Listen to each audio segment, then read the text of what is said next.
हर हर महादेव। मैं राजा सचदेवा। जैसा कि आप सब जानते ही हैं कि सावन का महीना शुरू हो रहा है। इस सावन के महीने की आपको बहुत बहुत शुभकामनाएं। सावन का महीना पूरी तरह से शिव जी को समर्पित है, उन शिव को जिनके अलौकिक गुणों का वर्णन करना असंभव है। स्वयं माँ सरस्वती भी समुद्र की दवात बनाकर, काले पर्वत की शाही लेकर, कल की टहनी लेकर उसकी लेखनी बनाकर, पृथ्वी को कागज बनाकर सदैव लिखती रहे, तब भी उनके गुणों का अंत नहीं।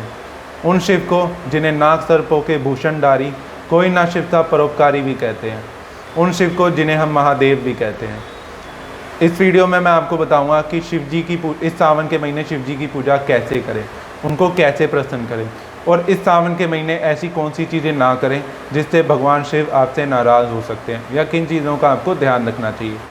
इस सावन के महीने शिवलिंग पर कौन सी चीज़ें आप अर्पित करें जिससे महादेव आपसे प्रसन्न होंगे, खुश होंगे। शिव जी के जल अभिषेक में आप गंगा जल, दूध, दही, घी, शक्कर आदि से स्नान कराएं।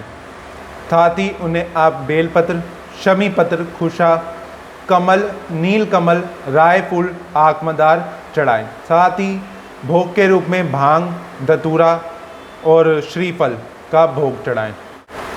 शिवलिंग पर जलाभिषेक का महत्व समुद्र मंथन से ही चला आ रहा है। जब शिव जी ने विष पी लिया था, जो समुद्र मंथन से हलाहल निकला था और शिव जी ने पी लिया था, जिसकी वजह से उन्हें नीलकंठ भी कहा जाता है, उस समय जब विष पीने के बाद शिव जी के बहुत पसीना आ रहा था, शिव जी विष की गर्मी की वजह से शिव जी के शरीर से पसीना निकल रहा था, जिसको देख सभी वहाँ मौजूद देवी देवता ने शिव जी पर जल चढ़ाना शुरू कर दिया, जिससे उन्हें ठंडक मिली, उन्हें राहत मिली। तो तभी के समय से शिवलिंग पर जल अभिषेक का महत्व चला रहा है। तो इसलिए आप शिवलिंग पर कुछ भी चढ़ाएं, जो भी आपकी क्षमता, जो भी आप चढ़ाना चाहते हैं चढ़ाएं, लेकिन उसके बाद 1 लोटा जल जरूर चढ़ाएं, क्योंकि उससे शिव जी को राहत मिलती है जो उन्होंने विष पिया था उसमें।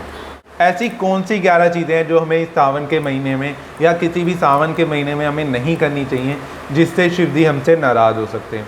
सबसे पहले हमें बाल नहीं कटवाने चाहिए, इससे शिव जी नाराज़ होते हैं। हमें अपने नाखून नहीं काटने चाहिए, मांस मदिरा का सेवन नहीं करना चाहिए, हमें शराब नहीं पीनी चाहिए, हमें किसी को बुरा भला नहीं कहना चाहिए, किसी के बारे में बुरा नहीं सोचना चाहिए, किसी स्त्री को बुरी नज़र से नहीं देखना चाहिए या उसके बारे में कुछ गलत बात नहीं सोचनी चाहिए। हमें बैंगन नहीं खाना चाहिए, इससे भी शिव जी नाराज़ होते हैं। हमें दूध का सेवन कम करना चाहिए। हमें जो शिव जी का व्रत रखते हैं उनके लिए उन्हें काले कपड़े नहीं पहनने चाहिए।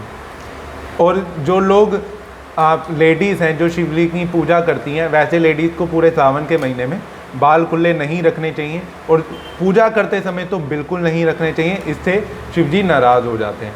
और शिवलिंग पर या शिव जी को हल्दी नहीं चढ़ानी चाहिए, इससे भी शिव जी नाराज़ हो जाते हैं। सावन के महीने आय वृद्धि के लिए ये उपाय करें, इससे आपकी आय में वृद्धि होती है, इनकम बढ़ती है। सबसे पहला उपाय, आय वृद्धि के लिए आप सावन के महीने डेली शिव मंदिर नंगे पैर जाना शुरू कर दें और शिवलिंग पे जल चढ़ाना शुरू कर दें, इससे भी आपकी आय वृद्धि होती है।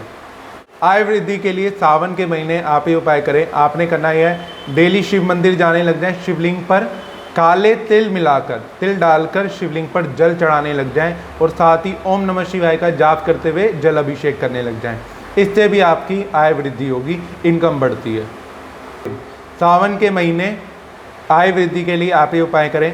आपने करना यह है, हर सोमवार मंडे के दिन 21 बेलपत्र लें और उस पर पीले चंदन से राम लिख आप शिवलिंग पर एक गल चढ़ाएं और ओम नमः शिवाय का जाप करते हुए चढ़ाएं। इससे भी आपके आय में वृद्धि होती है, इनकम बढ़ती है। सावन के महीने आय वृद्धि के लिए आप ये उपाय करें। आप डेली अपने सामर्थ्य के अनुसार नंदी बैल को हरा चारा जरूर खिलाएं, इससे भी आपका व्यापार बढ़ता है, आय वृद्धि के योग बनते हैं, इनकम बढ़ती है। सावन के महीने आय वृद्धि के लिए आप ये उपाय करें। आपने करना यह है, शिवलिंग पर तिल और जौ चढ़ाने लग जाएं, इससे भी आपके आय में वृद्धि होती है, इनकम बढ़ती है। सावन के महीने आय वृद्धि के लिए आप मछलियों को आटे से बनी गोलियां खिलाने लग जाएं, इससे भी आपका व्यापार बढ़ता है, आय में वृद्धि होती है, इनकम बढ़ती है। सावन के महीने आप आय वृद्धि के लिए शिवलिंग पर गन्ने का रस चढ़ाने लग जाएं, इससे भी आपकी आय बढ़ती है, इनकम बढ़ती है, फाइनेंशियली स्टेबिलिटी अच्छी आती है इससे। सावन के महीने आय वृद्धि के लिए आप ये उपाय करें। आपने करना यह है, किसी भी पीतल के बर्तन में आप या लोटे में बारिश का जल पानी इकट्ठा कर लें और उससे माँ लक्ष्मी और विष्णु जी का जलाभिषेक कर सकते हैं तो जलाभिषेक कर दे या उन्हें चढ़ा दे। इससे भी आपके आय वृद्धि होती है, इनकम बढ़ती है, व्यापार बढ़ता है। सावन के महीने आय वृद्धि के लिए आप ये उपाय करें। आप किसी भी मिट्टी के लोटे में बारिश का पानी, बारिश का जल इकट्ठा कर ले और उसे अपने घर, ऑफिस की ईशान कोण या उत्तर दिशा में रख दे। इससे भी आपका आय वृद्धि होती है और इनकम बढ़ती है। सावन के महीने आय वृद्धि के लिए आप ये उपाय करें। आपने करना यह है, आप भी हर सावन के महीने वीरवार को पीले फूल, गेंदे के फूल जिसे हम गेंदे के भी कहते हैं, वो शिवलिंग पर चढ़ाने लग जाएं, शिव जी को अर्पित करने लग जाएं। इससे भी आपकी आय वृद्धि होती है, व्यापार बढ़ता है, इनकम बढ़ती है। सावन के महीने आय वृद्धि के लिए आप ये उपाय करें। आपने करना यह है कि एक कटोरी में बारिश का पानी इकट्ठा कर लें और उसे धूप लगवाकर आप अपने घर, ऑफिस में जहाँ से आपको इनकम आती है वहाँ पे आम के पत्तों से छींटा मारते हुए ओम नमः शिवाय बोलते हुए छींटा मार दें। इससे भी आपकी आय वृद्धि होती है, काम बढ़ता है, फाइनेंशियली स्टेबिलिटी अच्छी आती है।